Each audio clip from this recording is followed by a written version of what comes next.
Oh, hello, great readers. I'm Belchan. I'm Nimakung. I'm Van Chan. In this class, I'll read to all of you a part of Great Expectations. S. L. Great Expectations. Charles Dickens. Chapter 1. The journey from our town to the metropolis was a journey of about 5 hours. Passenger got into the ravel of traffic freed out about the cross keys. Wood Street, Sheepside, London. Having an RB in the best of everything. Otherwise, while I was scoured by the immensity of London, I think I might have had some faint doubts whether it was not rather ugly. Crooked. Narrow. And dirty. Mr. Chivers had duly sent me his address. It was Little Britain, and he had returned after it on his guard. Just out of Smithfield, and close by the coach office.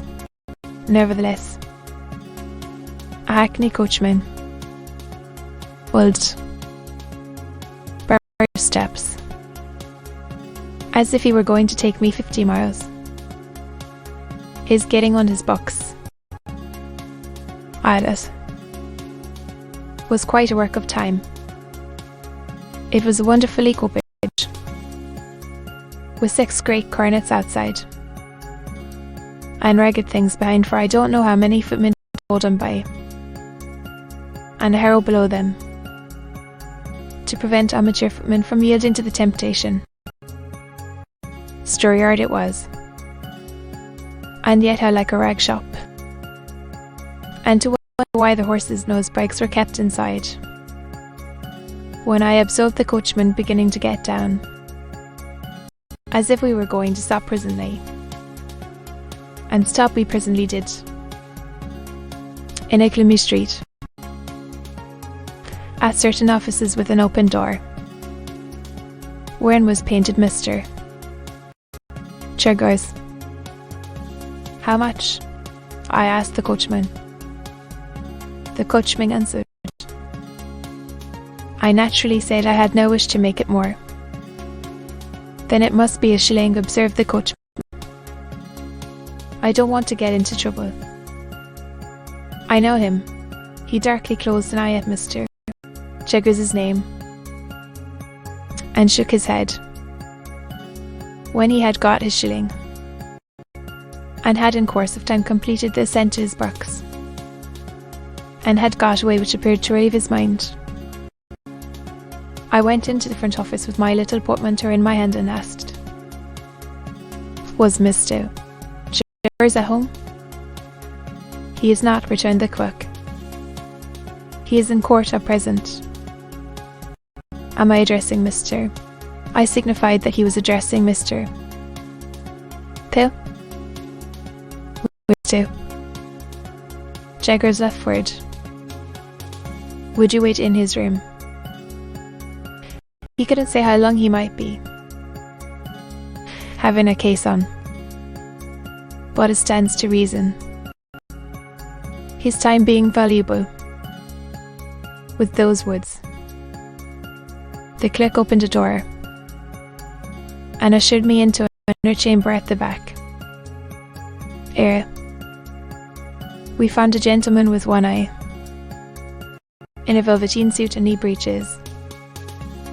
Newspaper. Go and wait outside.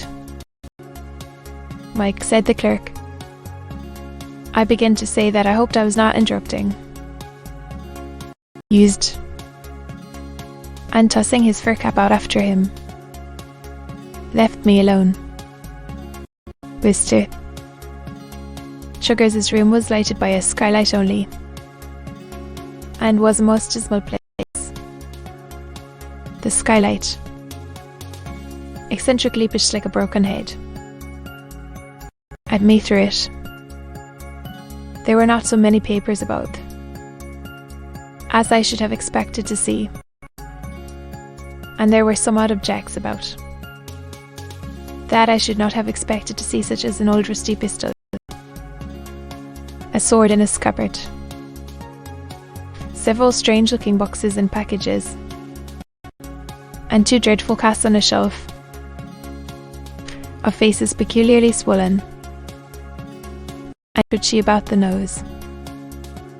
Mr. Sugar's own high-backed chair was of deadly black horsehair, with rows of brass nails round it, like a coffin.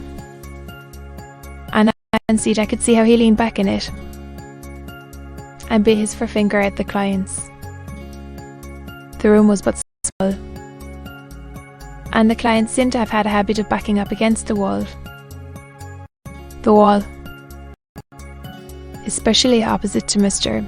Shaggers' chair, being greasy with shoulders. I recalled. 2. Cause of his being turned out. I sat down in the clean little chair placed over against Mr. Shaggers' chair, and became fascinated by the dismal atmosphere of the place. Everybody else's disadvantage, as his mother had. I wondered how many other clerks there were upstairs, and whether they all claimed to have the same detrimental mastery of their fellow creatures. I wondered what was the history of all the odd litter about the room, and how it came there. I wondered whether the 2 swollen faces were of Mr. Shaggers' family, and then, if he was so unfortunate as to have had a pair of such looking relations, instead of giving them a place at home.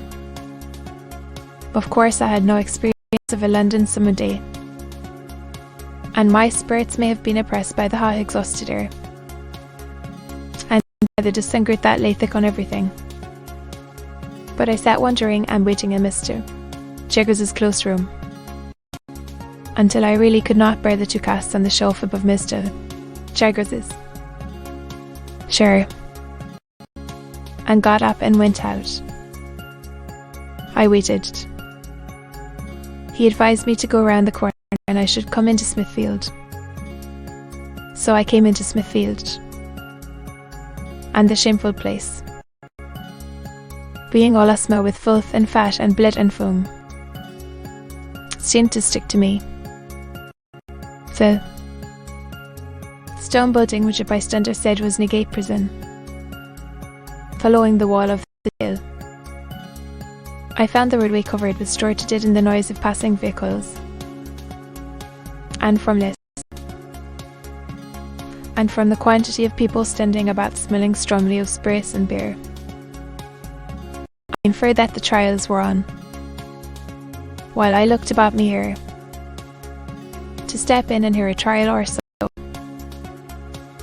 informing me that he could give me a front place for half a crown, and robes mentioning that of a personage like waxwork, and presently offering him at the reduced price of 18 pence. As I declined the proposal on the plea of an appointment, the gallows was kept, and also where people were publicly whipped. And then he showed me the debtor's door, out of which culprits can be hanged. Warning: to be killed in a row.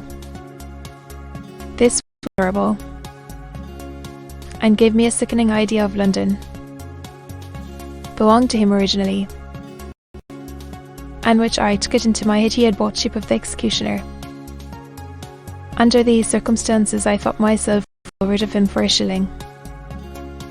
I dropped into the office to ask if Mr. Shaggers had come in yet, and I found he had not, and I strolled out again. This time I made the tour of Little Britain, and turned into Bartholomew Close, and now I became aware that other people were waiting about for Mr. Shaggers, as well as I. There were 2 men of secret appearance lounging in Bartholomew Close, and thoughtfully putting their feet into the cracks of the pavement as they talked together. One of them said to the other when they first passed me, "I've 3 men and 2 women standing at the corner." And one of the women was crying on her dirty shawl, and the other comforted her by saying, as she pulled her own shawl over her shoulders, "Jaggers is for him, Malay." The close while I was loitering there, in company with the second little Jew he sent upon an errand, and while the messenger was gone, I remarked this Jew, who was of a highly excitable temperament, performing a jig of anxiety under a lamppost and accompanying himself, in a kind of frenzy, with the words, "O Jaggerth, Jaggerth, Jaggerth, all other this Magarth," unmade. And I admired and wondered more than ever. At length, as I was looking out at the iron gate of Bartholomew Close into Little Britain, I saw Mr. Jaggerth come across the road towards me. All others who were waiting saw him at the same time, and there was quite a rush at him. Wasted. To be continued.